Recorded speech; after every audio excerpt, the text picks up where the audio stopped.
मैं तो उसी दिन मर गया था और तो मैं चाहता हूं मुझे मार दो। मुझे ढूंढ क्या रहे हो? बोल के आ जाओ ना कि इस जगह पे आके मिल लो, हम तुमको मारेंगे। हम आ जाते हैं। वो लोग सोचते होंगे कि भाई इसको भी खत्म करो, कहानी की खत्म हो जाए, कोई पैरवी नहीं करेगा। तत्कालीन डीएम साहब थे, हमको बहुत लंबी लंबी बातें सुनाए, बहुत आश्वासन दे के चले गए। उन्होंने कुछ किया नहीं। आखिर जब उन्होंने फैसला दे दिया था बुलडोजर का ये घर बंजर में है, तो कार्रवाई करवा देनी चाहिए थी ना। अनुराग यादव बहुचर्चित हत्याकांड जो है, एक ताइक्वांडो खिलाड़ी जो है, होनहार खिलाड़ी इस दुनिया में नहीं रहा, लेकिन अब जो है पिता पर जो है हमले की कोशिश हो रही है। अभी पिताजी जो है वीडियो सोशल मीडिया पर अपलोड करते हैं, जिसमें ये कहते हैं कि अब मेरा बेटा तो नहीं रहा, लेकिन अब लोग मुझे मारने की कोशिश कर रहे हैं। चाचा जी से बात करेंगे कि आखिर क्या मामला था। चाचा जी, क्या मामला था उस दिन? आप जो है बड़ा भावुक होकर के वीडियो अपलोड करते हैं, क्या मामला था पूरा? भैया सबको नमस्ते प्रणाम, जितने लोग देख रहे हैं। और उस दिन भैया ऐसे मैं बैठा था वहाँ तालाब के पास में सड़क पे, तो मुझे शक हुआ, एक लोग देख के मुस्कुराए जो उनके सपोर्टर हैं। तो मुझे शक हुआ तो मैं मार्केट चला गया। हमारे मित्र का घर है वहाँ 1-1.5 किलोमीटर दूर पे, तो मैं वहाँ जाके बैठ गया। तब तक घर से फ़ोन आया कि वो लोग आए हुए हैं। तो अब मैं इधर भाग के आया, तो वो लोग यहाँ से भागे हैं, तो फिर उनके घर तक गए थे। तो वही मैं वीडियो बना के डाला था और हंसी भी आ रही थी कि यार तुम किसी के भगवान नहीं हो, किसी की ज़िंदगी और मौत का फैसला करने वाले तुम नहीं हो। हाँ, तुम्हारे हाथ कुछ लग गया, वो अलग बात है। ऐसे सब लोग डिसाइड करने लगेंगे कि किसको मरना है, किसको जीना है, तो सब लोग भगवान ही हो जाएंगे ना। हम तो उसी दिन मर गए थे, हमने वीडियो में भी बताया था कि हम तो उसी दिन मर गए हैं, अपनी लाश ढो रहे हैं, चल रहे हैं, जिंदा है। लेकिन हाँ, कोशिश की जा रही है कि ये नहीं रहेगा तो सारा मामला ख़त्म हो जाएगा। ये कोशिश की जा रही उन लोगों की तरफ से, क्योंकि आप ही पिलर हैं जी। और मैंने SHO साहब को फ़ोन किया और फिर 1076 पे फ़ोन किया। तमाम फोर्सेस आई और 2 दिन तक फोर्स लगी रही और SHO साहब ने उन लोगों को जो है डांटा भी। तमाम सारी बातें हुई। फ़िलहाल अभी दिखाई नहीं दे रहे हैं, प्रशासन हमारे साथ में है, लेकिन भाई क्या गारंटी है। और हम तो वैसे भी रोते रोते मर रहे हैं, एक दिन मर ही जाएंगे। तो हम खुद ही चाहते हैं कि भैया मार दो, झंझट ख़त्म हो जाए। क्या करेंगे जी के? न कोई भूत रह गया, न भविष्य रह गया, क्या मतलब रह गया बाबू? आपको अपने बेटे के लिए लड़ना है, न्याय दिलाना है उसे। देश के लोग इंतज़ार कर रहे हैं कब उन हत्यारोपियों को जो है सज़ा मिलेगी।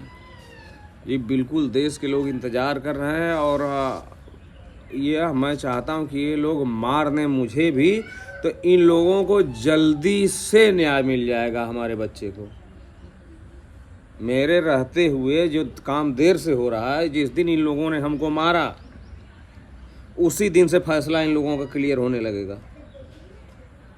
निरर्थक नहीं जाएगा मेरा मरना।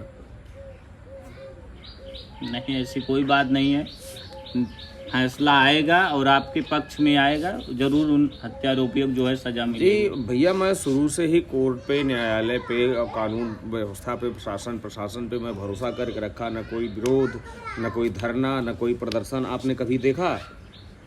कभी मैंने किसी का विरोध किया? हमेशा सपोर्ट में रहा हूँ और शासन प्रशासन भी हमारे सपोर्ट में है। और मैं किसी के ऊपर ब्लेम नहीं करता, कभी किसी के ऊपर मैंने इल्ज़ाम नहीं लगाया। तत्कालीन डीएम साहब थे, हमको बहुत लंबी लंबी बातें सुनाए, बहुत आश्वासन दे के चले गए। उन्होंने कुछ किया नहीं। आखिर जब उन्होंने फैसला दे दिया था बुलडोजर का ये घर बंजर में है, तो कार्रवाई करवा देनी चाहिए थी ना। 2 महीने को उसको मौका दिया गया, वो चला गया हाई कोर्ट, स्टे ले लिया। अब बुलडोजर कार्रवाई कहाँ होगी? चोरी का मुकदमा भी दर्ज करवाया था मेरे ऊपर। बताइए, उस समय आप लोगों ने देखा था मैं पागल हो चुका था एकदम से। न खाना खाता था, न पानी पीता था, ऐसे ऐसे शरीर हिलती थी, कांपते थे, चिल्लाते थे, रोते थे पागलों के जैसा। मैं चोरी करने जाऊंगा, वो भी लिखाया क्या था कि सरसों, चावल, गेहूँ। मेरे पास खेत नहीं है, मैं चोरी करूंगा, मेरा बच्चा मर गया, मैं सरसों, चावल, गेहूँ चोरी करूंगा उसका। और मेरे जितने गवाह हैं सबको लगा दिया था उसने। हालांकि विवेचना चल रही है। मतलब एक साजिश थी। बिल्कुल जी। अब आप लोगों ने तो खुद ही देखा है ना कि मैं चोरी करने कंडीशन में था। मैं तो एडमिट हो गया था, BHU में भर्ती था आई थी, वीडियो आई थी जी। मैं मरने के कंडीशन पे था, लोग कहते थे कि अब मर जाएगा। तो मैं चोरी करने कब चला गया भैया? मैं तो उसके घर की तरफ देखता भी नहीं हूँ, घिन आती है उसके घर की तरफ देखते हुए। तो तमाम सारी चीज़ें हैं। और जो दोनों बच्चे आए हुए थे, वो बच्चे जो 10-12 साल की उम्र में असलहा लेके निकलते थे, तो क्या खाली हाथ आए होंगे?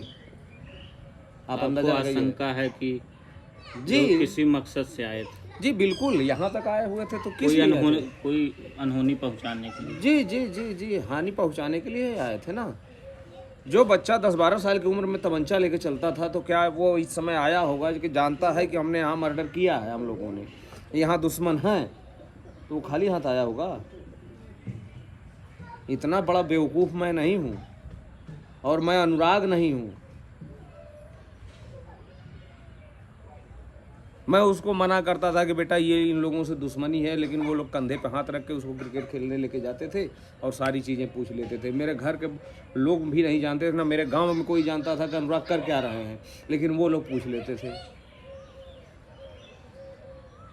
लगता कि पत्नी कचहरी में बोल के आई हैं वकीलों के सामने की तरक्की कर जाता।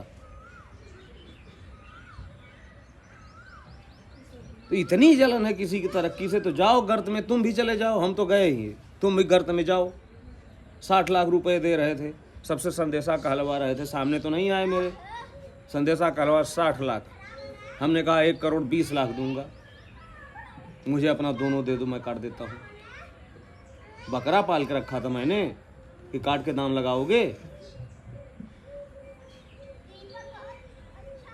हीरो के जैसा बच्चा था यार अपना। क्या बताएं भैया जी, यही सब चल रहा है। और तो आपके साथ आप ही कह रहे हैं कि जो तत्कालीन DM थे आपके साथ न्याय नहीं करके गए? नहीं भैया, फैसला तो उन्होंने दिया, लेकिन बुलडोजर कार्रवाई नहीं करवा, उसको मौका दिया गया, वो हाई कोर्ट चला गया है। हाई कोर्ट से उसने स्टे ले लिया। आप मौका दोगे तो भाई आगे कदम तो उठाएगा ही। और वो उस DM साहब ने कहा था कि 25 लाख रुपए दिलवाऊंगा, ये कर दूंगा, वो कर दूंगा। मीडिया ने इतना प्रेशर बनाया, तब जाके 5 लाख रुपए मुझे मिला है सरकार की तरफ से। बोले थे वो ज़मीन नाम से बच्चियों का पट्टा कर दी जाएगी, ये कर दी जाएगी, वो कर दी जाएगी। कुछ नहीं, सब कोरा आश्वासन, झूठा आश्वासन दे के आखिर में चले गए। उनको भी प्रणाम मैं करता रहा कि भैया जाइए, आपको भी प्रणाम है, मैं किसी को कुछ कहूँगा नहीं। जो जैसा करता है वो ईश्वर सब देखता है। न्याय की लड़ाई कहाँ तक पहुँची? भैया न्याय की लड़ाई तो लड़ ही रहे हैं। अब गवाही हो चुकी है, एक जिरह चालू है, 36 पन्ने की जिरह हो चुकी है। 2 महीने से उनका वकील तारीख ले लेके भाग रहा है, जिरह ही कर रहा है। माने एक गवाह का जिरह 2 महीने में पूरा हो रही है, अभी पूरा भी नहीं हुई है। बोल रहे हैं कि अभी अगली तारीख में फिर जिरह करेंगे। तो 6-7 गवाह हैं जिन्होंने अपनी आंखों से देखा है, तो आप सोच लीजिए। लेकिन भागोगे कब तक यार? कानून तो कानून है, सबके लिए है। एक को खरीदोगे, 2 को खरीदोगे? कोई तो ऐसा इंसान आएगा जो देखेगा तो कहेगा कि नहीं यार, आज सामने वाले के साथ में गलत हुआ है, वो तो फैसला देगा ना। कितने